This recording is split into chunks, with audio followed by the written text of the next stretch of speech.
وليست التوبة للذين يعملون السيئات حتى إذا حضر أحدهم الموت قال إني تبت الآن ولا الذين يموتون وهم كفار أولئك أعتدنا لهم عذابا أليما. Alaykoum salam. Moi je m'appelle Ryan, j'ai 17 ans, j'habite à Colomiers. Et voilà. Comment est-ce que tu vas depuis l'accident? Ça va, alhamdoulilah. C'était dur, mais ça me tire un peu, beaucoup même. Mais j'ai des médicaments, donc c'est des médicaments équivalents à la morphine. Donc c'est très fort et j'ai un suivi maximal. J'ai des rendez-vous chez les médecins, j'ai tout ça et je dois attendre pour que ça se stabilise, Inch'Allah. D'accord, et qu'est-ce qui t'est arrivé en fait au niveau du corps?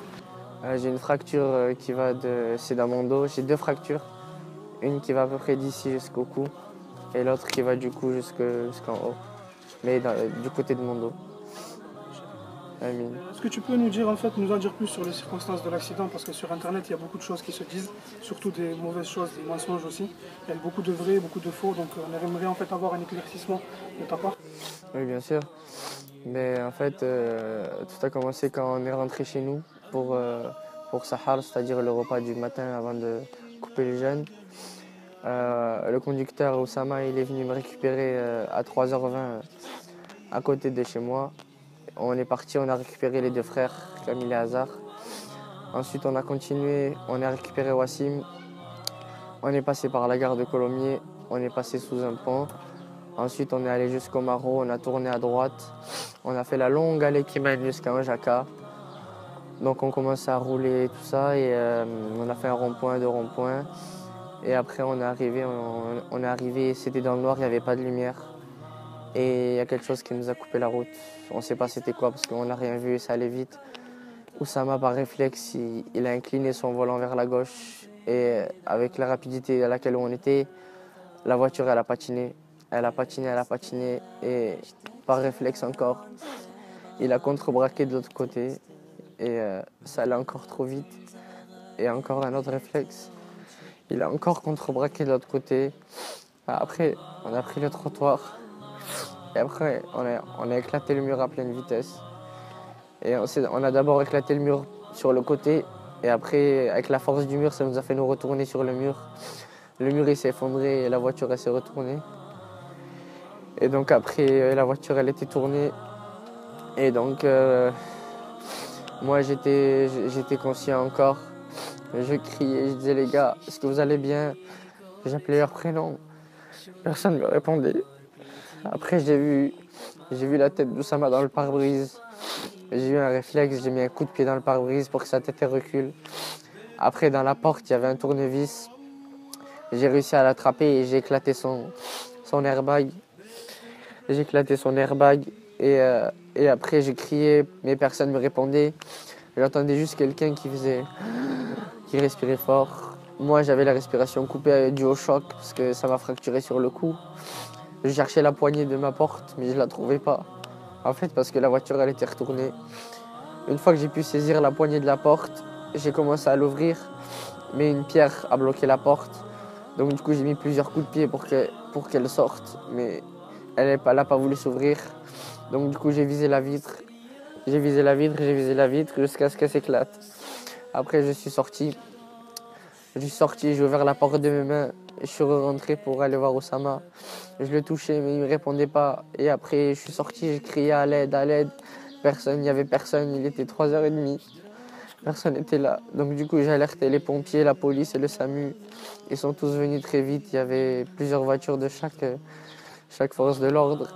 Ils sont arrivés et le chef il est venu me parler pour savoir qu'est-ce qui s'était passé. Pendant ce temps-là, des équipes, elles sont venues pour casser les portes. Une fois les portes cassées, elles ont commencé à retirer Hazar. Ils étaient pleins de sang. Ensuite, ils ont retiré Camille, plein de sang aussi. Et ils ont commencé les massages cardiaques à une vitesse très rapide. Ils ont commencé les massages cardiaques et ils me disent désolé, on ne peut plus rien faire. Et moi je leur disais s'il vous plaît, continuez, c'est pas fini. Et elle me disait désolé, on ne peut plus rien faire. Jusqu'à ce que Wassim sorte. Elle a sorti Wassim. Ils lui ont fait le massage cardiaque. Et elle m'a encore dit désolé, on ne peut plus rien faire. Je lui ai dit s'il vous plaît, continuez. Et pendant ce temps-là, j'étais allongé sur les deux autres. J'avais du sang partout, j'étais allongé sur les deux autres. Elle faisait le massage cardiaque à Wassim.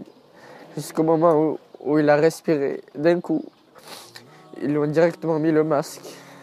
Ils lui ont mis le masque et ils l'ont ramené dans le camion avec moi. Ils l'ont mis sous coma artificiel. Et ils nous ont ramené direction l'hôpital. Les corps, ils étaient emballés. Ils étaient déjà morts. Ils sont morts sur le coup. Et voilà comment ça s'est passé. Après, les forces de l'ordre sont venues. Et elles ont emballé les corps et ils m'ont fait des tests. Ils m'ont ramené dans la voiture. Et après, je suis parti direction l'hôpital en urgence. Comment ils se portent en fait?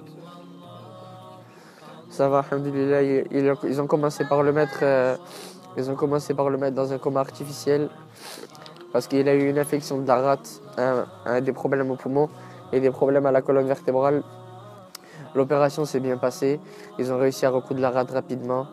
Ensuite, ils ont entamé les poumons et ils ont entamé la colonne vertébrale. Et tout ça dans la même journée. Ça a duré toute la journée son opération.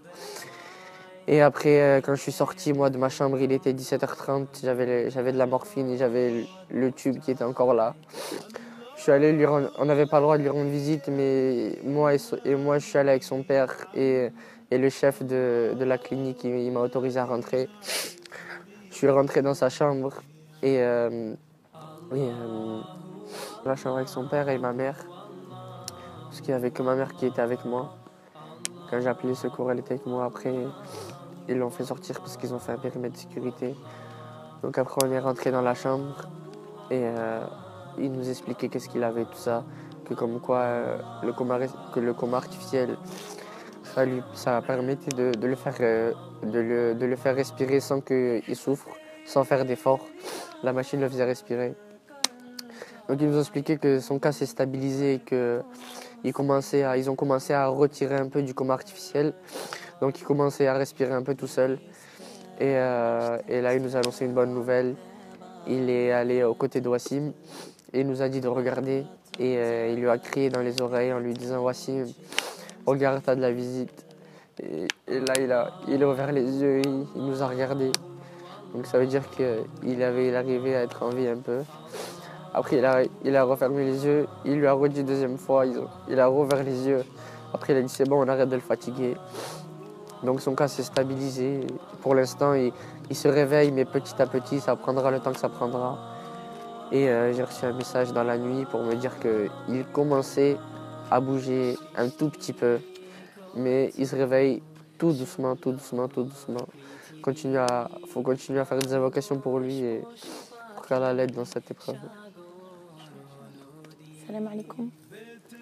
Je suis la maman de Ryan. Donc, il vous a un peu raconté sa version et ce qu'il a ressenti en fait depuis le moment où il a quitté la maison. Et ce qu'il y a, c'est qu'il a été très courageux parce qu'il a appelé les secours de suite. Il a eu une force phénoménale pour pouvoir se dégager de la voiture, pour éclater la fenêtre avec la force de ses membres, sortir, être sain et sauf face à un grand malheur. Et nous sommes musulmans, nous sommes croyants. Et notre destin, quand c'est l'heure, ça arrive, mais face à un tel accident, je ne le souhaite à personne. Donc il a eu le courage de sortir de la voiture, d'essayer de voir si ses camarades étaient en vie. Ses frères, je dirais, ses frères, puisque ce sont des frères. Il a appelé le secours, il m'a appelé, il m'a dit « Maman, il y a du sang partout, viens vite ». Je suis arrivée aussi vite que j'ai pu. Je suis arrivée, les enfants étaient allongés sur le sol. J'étais presque à proximité puisqu'ils étaient en train de faire des massages cardiaques. Et mon fils me disait « Maman, ils sont partis. » Je lui dis « Mon fils, t'inquiète pas, si c'est le destin. » Et c'était affreux. Ensuite, je disais « Qu'est-ce que je peux faire ?» les secours, donc on pouvait être d'aucune aide. Donc j'avais qu'une seule mission en tête, c'est de prévenir les parents. Donc je leur ai dit occupez-vous de mon fils, puisqu'il voulait venir avec moi pour prévenir. Avec l'adrénaline, il ne se sentait pas. Je me dis c'est pas possible, il n'a rien de cassé, il n'a pas de sang, il n'a rien. Il voulait venir avec moi, je lui ai dit mais reste raisonnable, va à l'ambulance. Donc je suis partie de suite, j'avais rien à faire, donc ils ont installé un périmètre de sécurité, je suis partie prévenir les familles. Je suis allée à la mosquée. Les hommes étaient en train de prier, je leur ai dit accourez vite. Les parents de Camille et Azhar, les parents de Oussama, les parents de Wassim, les personnes qui ont pu sortir sont sorties. Je suis allée au centre de Colomiers, toquer chez les familles à 3h, 4h du matin. Il n'était pas 4h encore. Une force, il a eu une force. Dieu l'a sauvé. Nous sommes choqués. Mais Dieu est grand, alhamdoulilah. Donc, les choses se sont passées à une vitesse phénoménale. Au retour, on m'a appelée puisque j'étais au centre en train de frapper chez Camille et Azhar. Allah yarhamhum, Allah yawassa alayhum.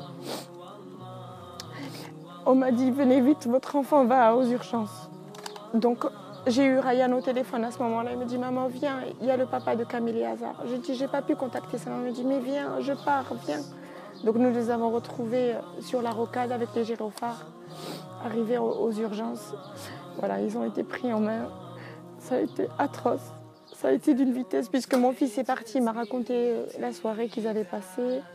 Voilà, ils ont mangé, ils allaient à la prière du tiers de la nuit, puisque avant de commencer le ramadan, le matin, il y a plusieurs prières. Et ces enfants ne faisaient pas que la prière de l'Fajr. Ils allaient faire la prière du tiers de la nuit. Ils font des invocations pendant plusieurs heures avant que le ramadan commence.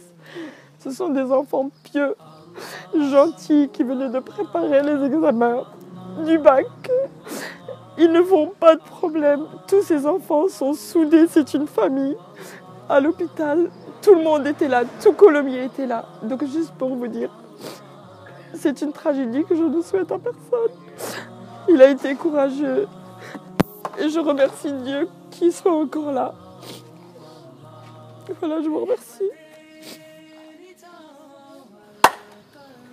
Donc, est-ce que tu peux faire en fait un rappel à tous ces jeunes, à tous ces frères qui malheureusement qui ne crient pas et qui suivent en fait cette lumière. Tout ce que je peux vous dire, c'est que à tous les musulmans, c'est comme Allah nous l'a dit dans le Coran, où que vous soyez, la mort vous trouvera. Vous avez beau être où vous voulez, quand vous voulez, alors que vous voulez. Si c'est votre jour, c'est votre jour. Mais personne ne peut prédire l'avenir. Alors, efforcez-vous de travailler tous les jours. Regardez, on avait prévu des choses et tout ça, mais la mort nous a stoppés. La mort nous a stoppés. Et ce que je peux vous dire, c'est à tous ceux qui ont le permis et à tous ceux qui font les fous en voiture, ne négligez pas la vitesse, parce que le jour où l'ange de la mort se présentera devant vous, pensez à votre famille, pensez à ceux qui sont derrière vous, parce que c'est quelque chose de très douloureux et je parle aux musulmans surtout et aux autres aussi, mais les musulmans, sachez surtout pourquoi on est sur cette terre et qu'on a beau repousser les choses à plus tard, mais lorsque la mort nous vient, il est trop tard justement et on peut plus agir après. Donc il n'y a pas de plus tard, c'est tout maintenant. On ne sait pas. Personne ne nous dit que je vais réussir à finir cette phrase. Personne ne sait. Personne ne sait si demain on va se réveiller. Personne ne voit l'avenir. Donc efforcez-vous de vrai pour qu'au final vos balances seront lourdes et que vos modes d'action seront bien et que pour qu'Allah vous octroie son vaste paradis. Alhamdulillah, nous on était sur le chemin de la mosquée. Il s'est passé ce qui s'est passé. On a perdu le contrôle. Mais alhamdulillah, on allait justement pour faire une bonne action. C'était des gens bien. Que je mette au défi quelqu'un, si une seule personne ne les aimait pas dans cette ville. Ils étaient aimés de tout le monde. Tout le monde les aimait. Ils parlaient avec tout le monde parlait avec eux. Et donc voilà, faites attention à vous et ne négligez pas la mort. pensez pourquoi on a été créé. Allah il a dit dans le Coran, je n'ai créé les hommes et les djinns que pour qu'ils m'adorent. Ne n'oubliez jamais ça et soyez constants dans l'adoration. Parce que le jour où la mort vous attrape, eh bien, il ne reste plus rien, c'est fini.